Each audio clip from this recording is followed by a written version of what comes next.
Então, Sabará é uma cidade colonial. O que significa isso? Ela foi fundada num período da história do Brasil em que nós éramos colônia de Portugal. Isso aconteceu de 1500 a 1822. E por que surgiu essa cidade? Porque na região onde ela está tem um rio. E nesse rio tinha ouro. E foi esse ouro que os bandeirantes vieram buscar. Então é uma cidade do ciclo do ouro. 1698 os bandeirantes chegam, encontram o ouro e vão fundar não uma cidade, nem uma vila, mas um arraial. Arraial é terra de ninguém. Quem pode, manda mais.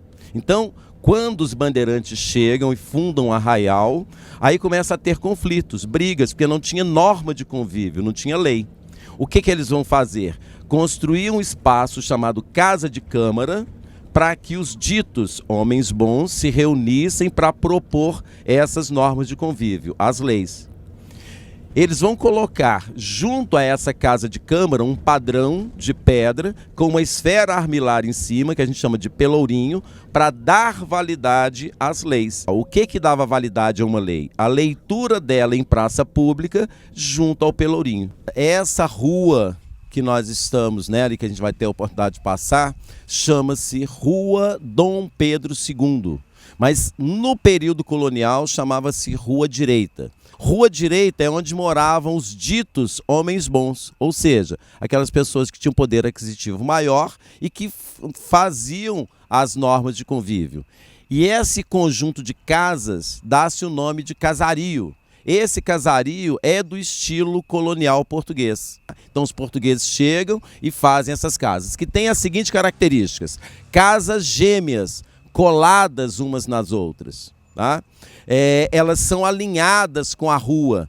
A grande maioria delas são casas térreas, mas existem algumas de 2 pavimentos, que são chamados de sobrados ou solares. Então, a esse conjunto aqui, né, a gente dá o nome de casario colonial português. A gente vai ter a oportunidade de andar pela rua e começar, então, a perceber algumas coisas que são bem características dessas construções. Por exemplo, o acabamento entre a parede e o telhado. Se vocês olharem, ó, esse beiral aqui, ó, é de um jeito. Esse beiral ali, ó, é de outro. Então, esse acabamento vai definir aquelas famílias que têm maior ou menor poder aquisitivo. Muitas dessas casas têm pátios. Eu não sei se vocês sabem, se já estudaram isso, mas os árabes ocuparam a Península Ibérica, Portugal e Espanha por mais de 700 anos. E eles influenciaram no jeito do português construir casa. Então, muito da arquitetura colonial portuguesa é influência árabe. E os pátios internos, sim. E a esse pátio dá-se o nome de eira. Casa com eira é casa com pátio, né? Esse acabamento chama-se beira ou beiral. As pessoas ricas tinham casas com eira e com beira. Os pobres não tinham eira nem beira. Já ouviram essa expressão? Fulano de tal não tem eira nem beira, porque ele era pobre. As casas deles não tinham pátio, nem tinham um bom acabamento de beiral. Um lugar para deixar de ser arraial e passar a ser vila tinha que ter casa de câmara e cadeia. Lembra dessa informação? Aquela construção grande lá, ó, branca, cheio de janelas. Em cima era a câmara, embaixo era a cadeia. Atualmente é uma biblioteca. Então perdeu a função de câmara e cadeia e é uma biblioteca. Mas ali é que era câmara e cadeia de Sabará. Foi com a construção daquilo ali, ó, que esse lugar deixou de ser arraial para ser vila, ok? Essa construção que a gente tem aqui, ó, sendo restaurada, é um solar, chama-se Solar Jacinto Dias. Já foi a residência de um padre, então aqui já foi a residência. E abriga a prefeitura municipal. Só que atualmente o prédio está em restauro. Quando terminar o restauro, a prefeitura vai ser trazida para cá novamente. Por dentro é um prédio belíssimo, inclusive é uma casa, é uma construção que tem eira, ou seja, tem pátio e tem beira. Tá? Então uma casa com eira e beira. Então aqui era a sede da prefeitura de Sabará. Então essa praça que nós estamos vendo chama-se Praça Santa Rita. Onde tem o coreto, tinha uma igreja que foi demolida para que o coreto fosse colocado. Destruíram antes de existirem as leis que protegiam o patrimônio. Quando é que o IPHAN foi criado? O Instituto do Patrimônio Histórico e Artístico? 1937. Antes disso, muita coisa foi demolida. A ideia era de destruir o velho para colocar no lugar o novo. Então aquele coreto foi colocado no lugar onde existia uma igreja. Então perdemos um patrimônio importante por falta de consciência de preservação. Outro monumento que merece destaque aqui na rua Dom Pedro II também está em processo de restauro. Vocês estão vendo esses tapumes aqui, ó? Estão protegendo essa construção que abriga o Teatro Municipal de Sabará. Essa praça chama-se Praça Melo Viana e na Praça Melo Viana nós temos ali, ó, a igreja inacabada de Nossa Senhora do Rosário. Temos aqui, ó, desse lado da praça, à direita, o fórum da cidade. Temos do lado ali uma escola em funcionamento e do outro lado uma escola que está sendo restaurada. E junto da escola que está sendo restaurada nós temos um chafariz.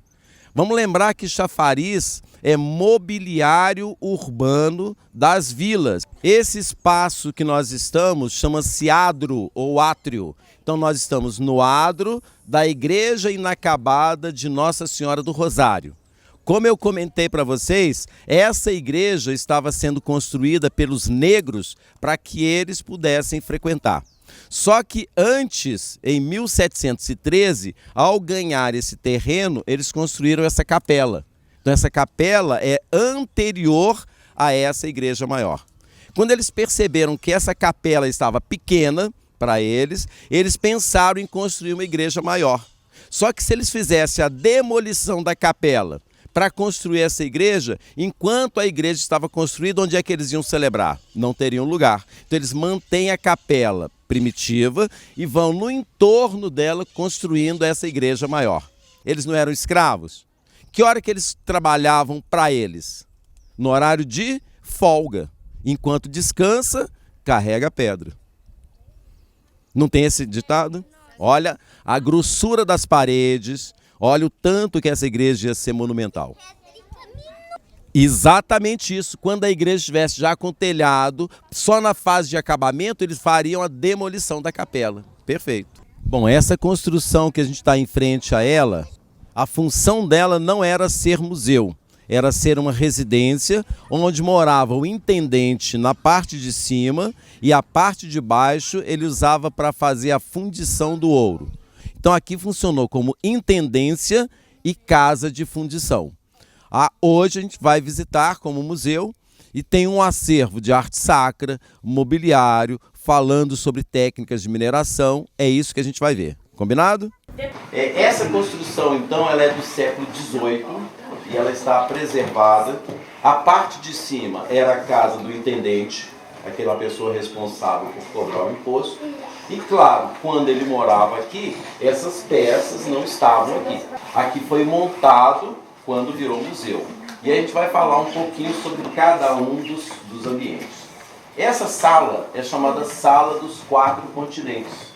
Se vocês olharem o forro, vocês vão ver 4 pinturas, cada uma representa um dos continentes que eram conhecidos na época. Ali a África, aqui a Europa, aqui a América e aqui a Ásia. E aqui o brasão da coroa portuguesa. Então, Sala dos Quatro Continentes.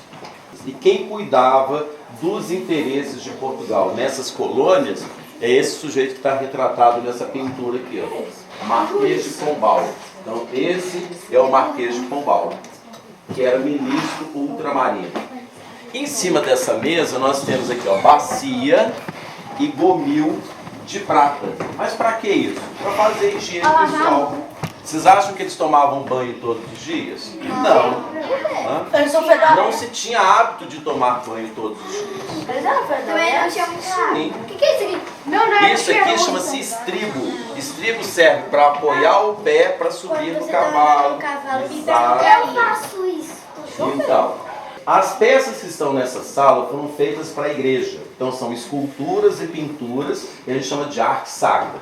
E o artista que fez essa escultura aqui, ó, foi aquele que eu mostrei a casa onde ele viveu, o Aleijadinho, Antônio Francisco Lisboa. E ele fez em madeira a representação da mãe de Nossa Senhora. Se ela é mãe de Nossa Senhora, o que ela é de Jesus? Vó. Avó. Santana é vó de Jesus.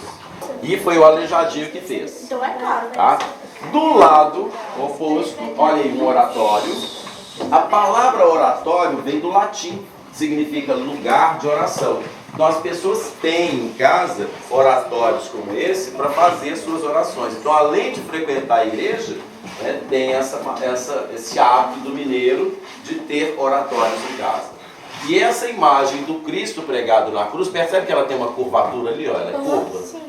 Aquilo ali, gente, é a presa do elefante, aquele é marfim. Olha que legal. Sério? Sério. Esse quadro é um anjo, na verdade é um arcanjo chamado São Miguel. Então quando a gente vê o anjo, só a cabecinha, ou é querubim ou é serafim. Depois tem os anjos, tem os arcanjos, e isso é um arcanjo.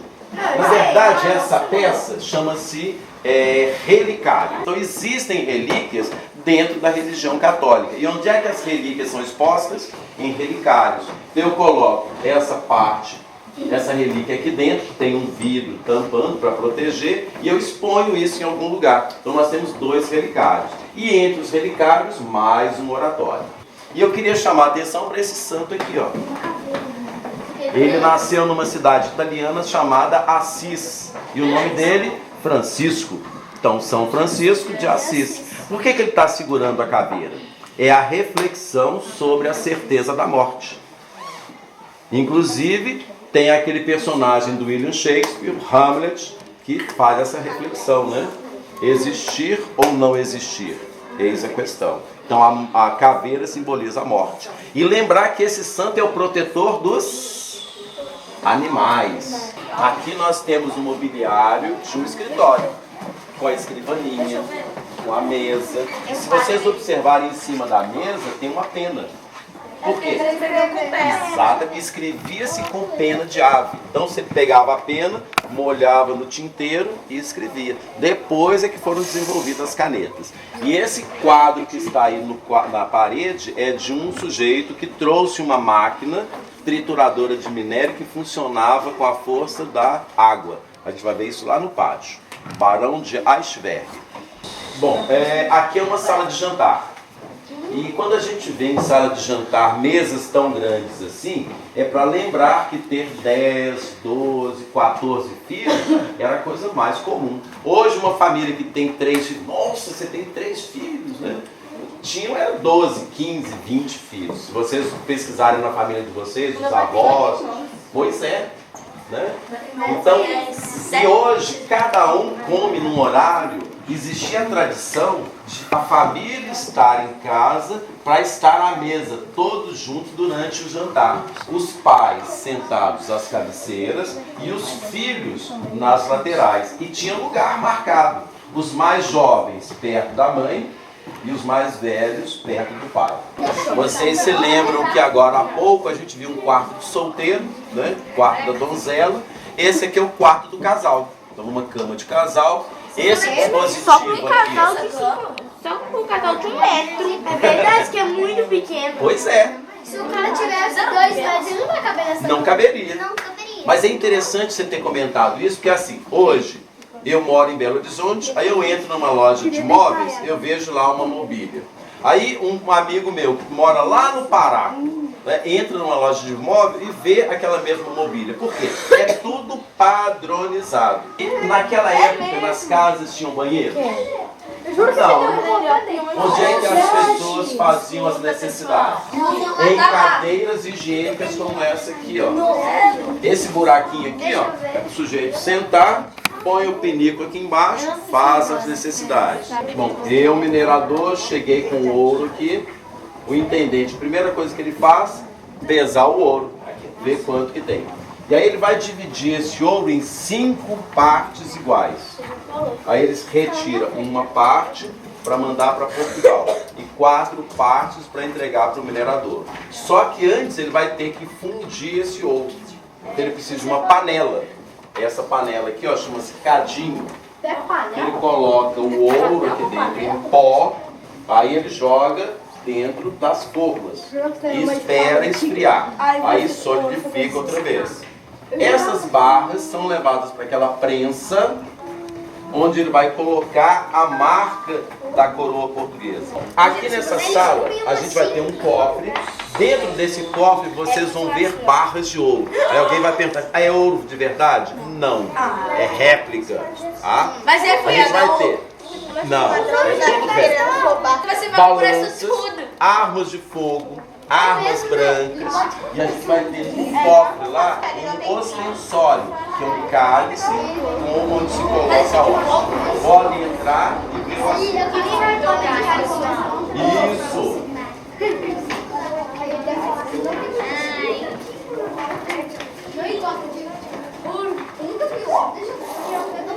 Essa ferramenta aqui, ó, chama-se almocafre. Isso, exatamente para você revolver, mexer o material que está no fundo do rio. Depois que você revolveu, você pega aquele material, coloca na bateia com água e imprime o movimento giratório.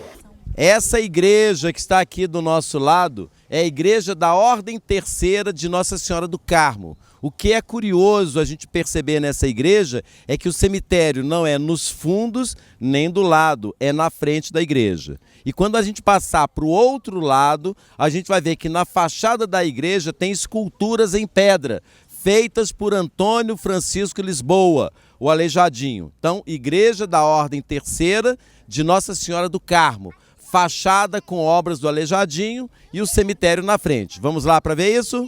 Então esse cemitério ainda está em funcionamento. Olha lá, uma pessoa que foi enterrada em 2016, 2015. E daqui a gente tem uma visão da fachada da igreja.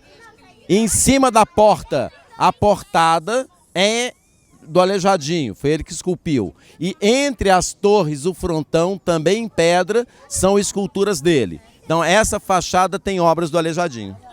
Pessoal, então nós estamos no interior da igreja de Nossa Senhora do Carmo de Sabará, uma das mais belas igrejas de Minas Gerais. Ela é famosa porque ela tem obra de 2 artistas famosos, 3 na verdade. O Francisco Vieira Servas, que fez esses 3 altares. Nós temos também aqui obras do mestre Aleijadinho, né, o mais famoso escultor do Brasil, que fez aquela imagem de São Simão Stock, São João da Cruz, fez este púlpito, fez aquele púlpito, fez aqueles 2 homens chamados Atlantes, lá, segurando as colunas, né? E nós temos a pintura no teto de Joaquim Gonçalves da Rocha, que foi um artista que morava no Curral del Rei e pintava teto de igreja. Enquanto o mestre Ataíde pintava na região de Ouro Preto, o Joaquim Gonçalves da Rocha pintava aqui nessa igreja. Aleijadinho, né, gente? Nós sabemos, ele nasceu em Ouro Preto. Era filho de uma escrava com um arquiteto branco. Recebeu o nome de batismo de Antônio Francisco Lisboa. Trabalhou em toda Minas Gerais. Teve uma doença que mutilou ele, né? Que ele sofria muito com a doença, que impossibilitava ele de trabalhar, trabalhava com muita dificuldade, adquiriu essa doença com seus 38 anos de idade e morreu com 76 anos, em 1814, e está enterrado dentro da igreja de Nossa Senhora da Conceição, em Ouro Preto. Aleijadinho é considerado o mais famoso, o melhor escultor do Brasil, porque ele esculpia em madeira e pedra-sabão. E ele trabalhou em várias cidades, e ele, há pouco tempo, eles desenterraram os ossos dele, levaram para o UFMG para ver se descobrir qual doença que ele tinha, suspeitaram de algumas, mas não provaram outras. Fala que ele tinha uma doença chamada porfiria vampírica ou porfiria cutânea tardia, né, que é uma doença que mutila a pessoa. E ele foi considerado o Michelangelo do Brasil, porque Michelangelo fazia esculturas maravilhosas e na Europa, enquanto Aleijadinho fazia aqui, tá bom?